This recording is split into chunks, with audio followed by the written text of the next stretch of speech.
Hello dear students, आज के lecture में हम लोग न्यूक्लियर रिएक्टर के बारे में सीखेंगे। जो एनर्जी जनरेशन, जो न्यूक्लियर पावर प्लांट्स हैं उसमें किस तरह से एनर्जी जनरेट किया जाता है और क्या क्या यूज होता है।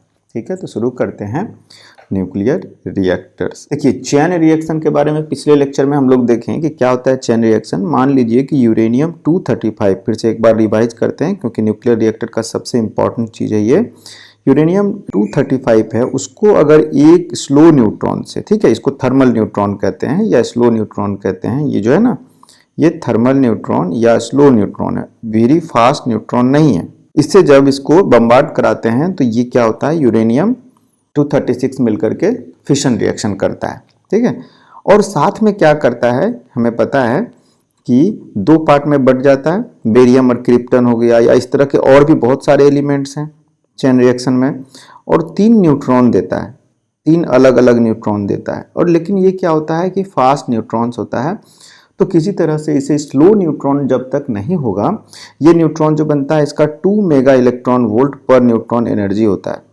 अब ये न्यूट्रॉन जो होता है डायरेक्ट दूसरे यूरेनियम 235 को अटैक करके उसमें फिशन नहीं करा सकता है, तो इसे स्लो होना पड़ेगा। लेकिन मान लेते हैं कि अगर ये स्लो हो जाता है तीनों न्यूट्रॉन, तो ये तीनों न्यूट्रॉन क्या करेगा, आगे और 3 यूरेनियम 235 को अटैक करेगा, और जिससे क्या होगा कि 3 यूरेनियम 235 को अटैक करने के बाद इससे फिर मान लेते हैं ये 3 यूरेनियम 235 को फिर से अटैक कर दिया।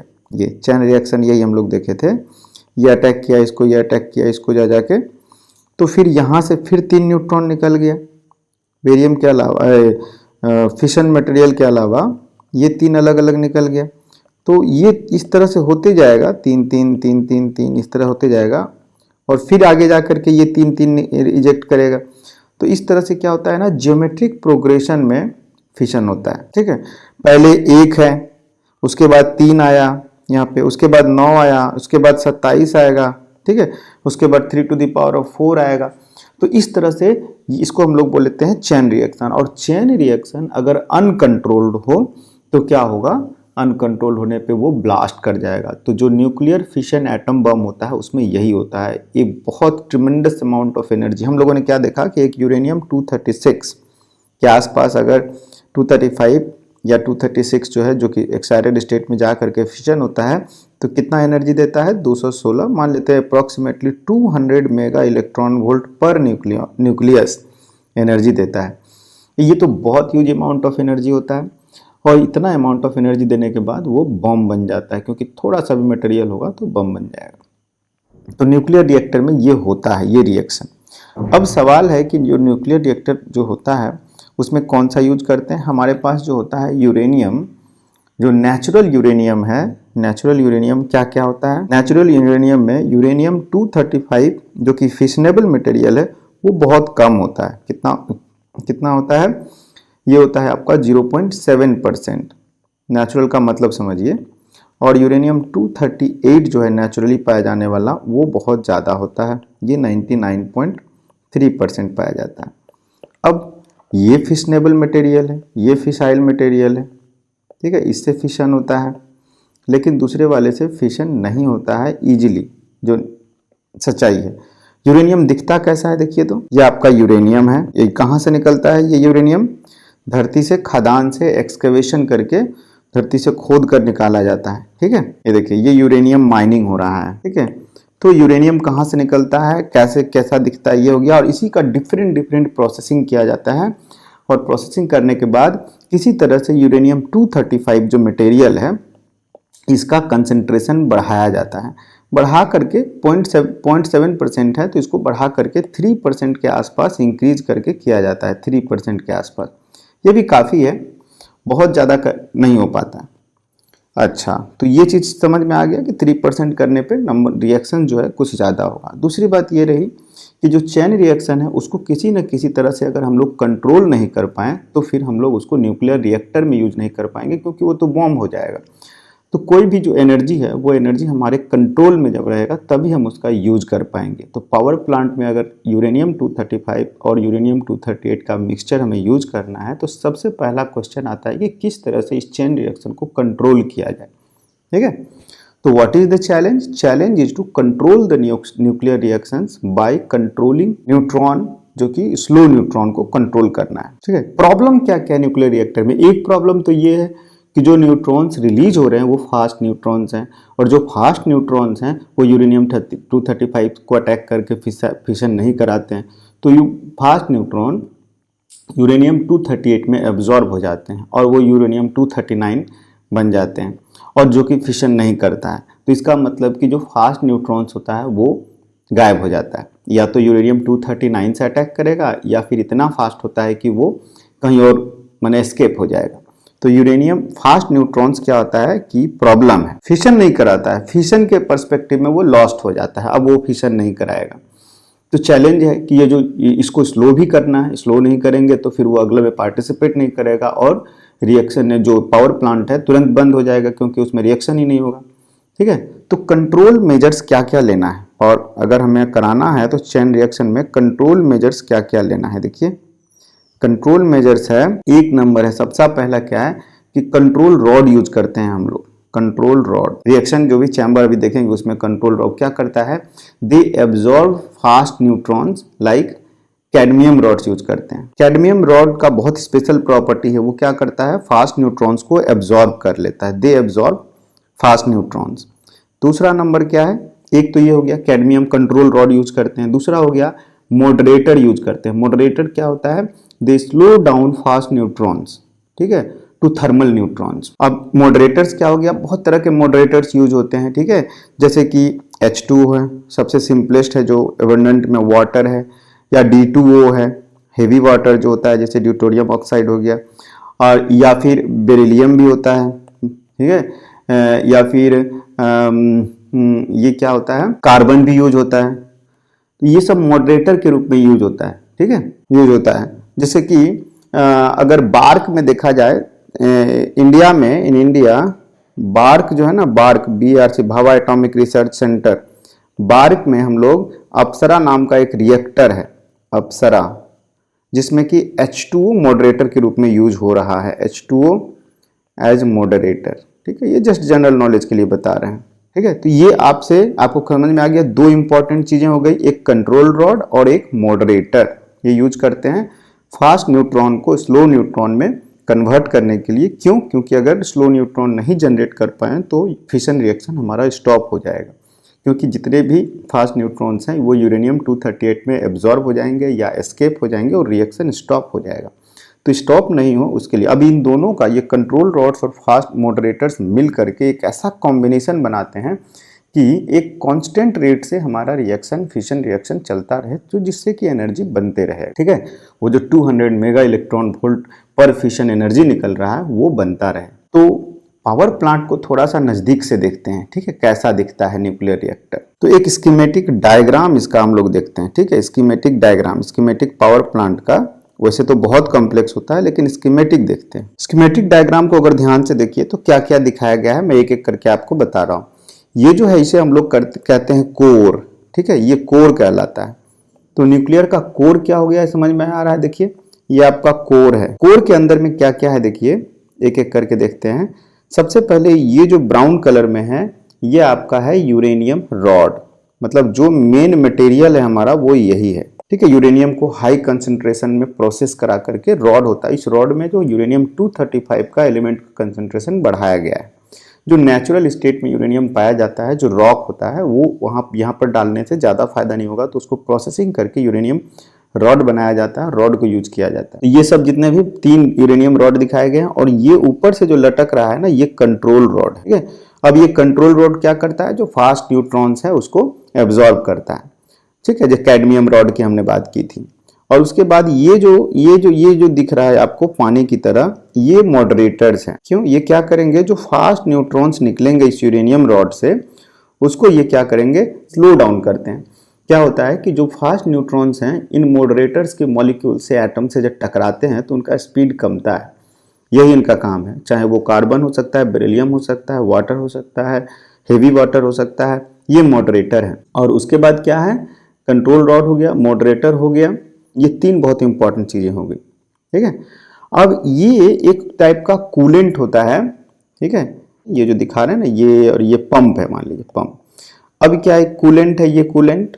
ये कूलेंट का क्या मतलब हो गया कि एक तो कोर को कूल करता है, बहुत ज़्यादा हीट जनरेट होगा कहाँ पर, इस जगह जो भी हीट जनरेट होगा। हीट क्यों जनरेट होगा, क्योंकि जब फिशन होगा तो फिशन की वजह से जो दो फ्रेगमेंट्स होंगे उनकी काइनेटिक एनर्जी बढ़ेगी, और वो काइनेटिक एनर्जी कहाँ जाएगा, तो हीट के फॉर्म में इसको हीट करेगा। और जब इसको हीट करेगा, इसके चारों तरफ इस तरह से अगर आप एक कूलेंट फ्लो करा देते हैं ऐसे, ठीक है, ऐसे कूलेंट फ्लो करा देते हैं, तो ये ऐसे फ्लो हो रहा है कूलेंट, ठीक है, तो ये हीट जो है फ्लो होगा।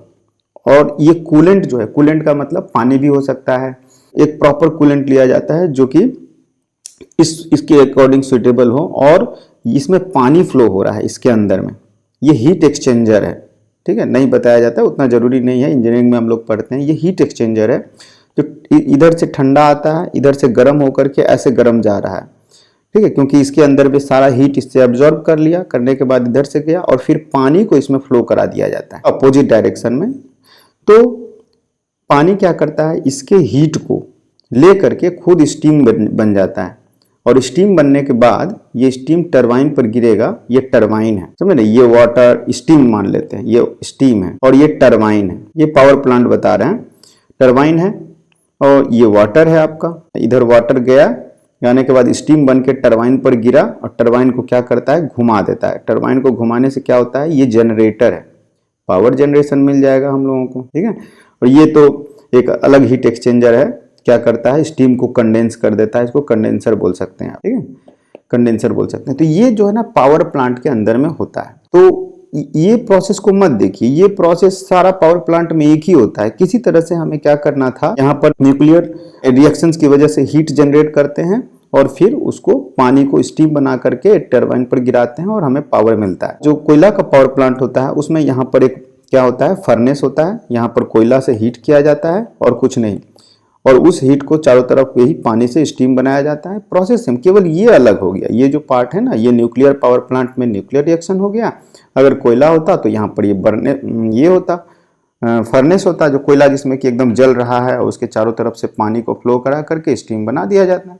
तो ये आपको पावर प्लांट का स्कीमेटिक थोड़ा सा क्लियर हो जाना चाहिए, ठीक है।